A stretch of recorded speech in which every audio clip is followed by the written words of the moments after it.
Kakaiba talaga yung fried chicken namin kasi gawa nung binubudbud namin na 14 herb and spices. Buod yung maanghang, buod yung original. Magkaiba po ang timpla nun. Magkaiba rin po ang marination nila. Kaya siguro kaya tangkilik. Biruin nyo, kanto fried chicken. Nilabas namin dito. Pero merong 14 herb and spices ang makakita ng ganun. Try nyo po ang manok namin, Sayo Fried Chicken, sa halagang 25 pesos po. Makatikim na po ay ng quality restaurant fried chicken with gravy.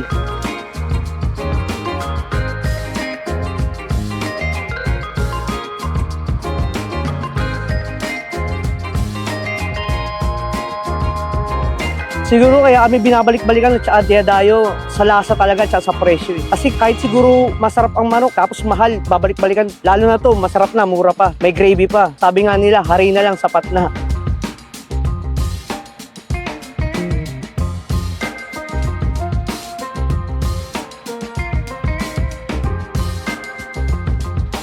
Mga bata, mahilig talaga eh. Ang Pinoy, mahilig talaga sa prito. Bata pa lang tayo, talagang ang hanap natin, manok. Kaya yung mga customer dito, alos tubuan na ng pakpak. Meron nabili rito, araw-araw. Mayat-maya, balik ng balik. Para makatikim lang ng manok. Hindi pa naman.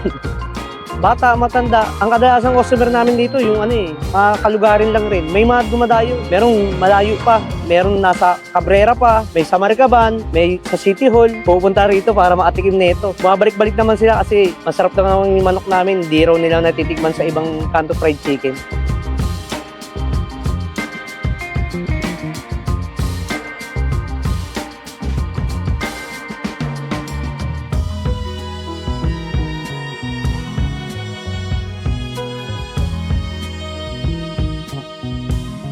Siguro ang sikreto sa pagluluto ng fried chicken, unang-una dapat talaga malinis. Iba kasi yung hinugasan sa nilinisan. Number one, hindi nyo matitikman lang sa yung manok namin. Talagang nilinisan, hindi lang hinugasan. Kahit na dito lang kami sa kalsada, expect nyo po ng malinis at quality na manok sa murang halaga. Ngayon po, kung pupunta po kayo rito sa pwesto, hanggat maaari po magbahon po tayo ng mahabang pasensya kasi ano po talaga yung pagluluto po namin, dire-diretso po siya eh. Minsan po naubusan po ng lutong manok, kaya kadalasan maghihintay po kayo. Pero saglit lang naman po, mga mostly 20 minutes pag walang display. Magbawal lang po talaga sila ng mahabang presensya.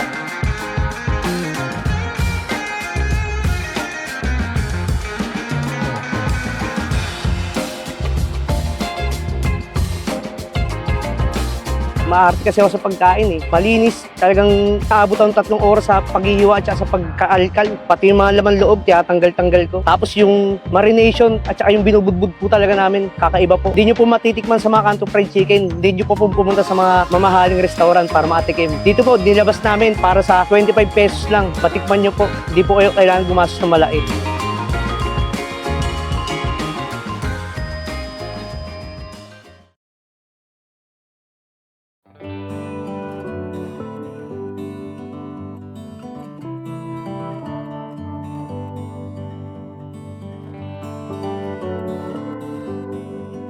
Ako nga pala si Gerald E. Ayarpe, ang may-ari ng Sayo Fried Chicken na matatagpuan sa 712 E. Rodriguez, Malibay, Pasay City. Bali, nag-start kami magtinda, siguro mag-3 years na. Mahirap kasi mga umuan, sir. Dati po nagtatrabaho sa kusina. Pagdating ng pandemic, yun po, naisipan namin mag-asawa magtinda-tinda. Meron po tayong assorted parts, wings, legs, breast, thigh. Meron din po tayong chicken skin at chicken tail, yung buntot po. Meron din po tayong spicy flavor at saka original flavor. Bali po, meron po tayong binubudbud na 14 herb and spices. Magkaiba po yung marination ng maanghang at saka yung marination ng original. Magkaiba rin po yung binubudbud sa kanila. With gravy na po siya, sir. Bali, ang mga assorted parts po, mostly nasa 25 pesos lang. Yung thigh na big part, nasa 30 pesos. Tapos sa leg, 15 pesos. Ang chicken skin po natin, 40 pesos. Marami na po. Tapos yung chicken tail natin, 35 pesos, 20 peraso.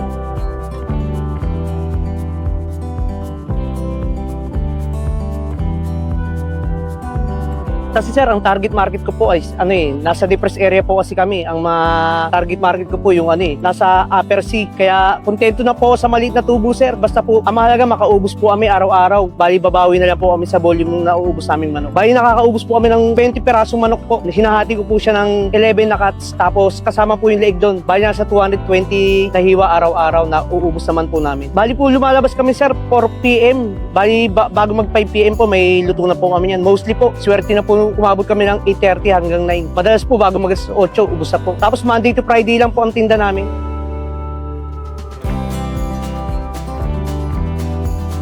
Ang proseso po ng pagpiprito natin is dry wet dry method po. Tapos po ipipray ko po natin siya for 8 minutes tapos hanguin po natin tapos ire-refry po natin ulit for another 3 minutes. Ang proseso po ng pagre-refry para po lalo siya mag-toasted at saka magandang pagkaaluto ng manok.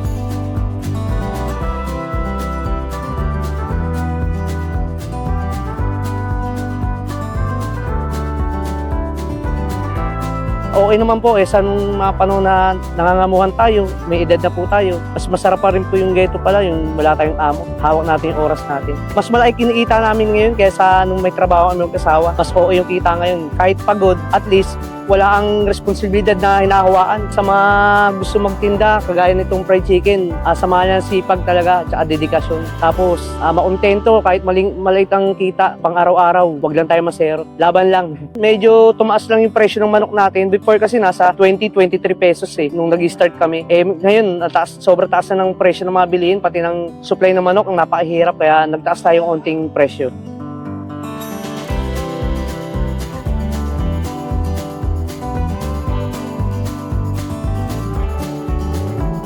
Sa mga customer namin na gusto makatikim ng Sayu Fried Chicken, dito lang kami matatagpuan sa 712 E. Rodriguez, Malibay, Pasay City, sa tapat ng Apelo Elementary School from Monday to Friday, 5 p.m. onwards hanggang merong supply. Maraming salamat po.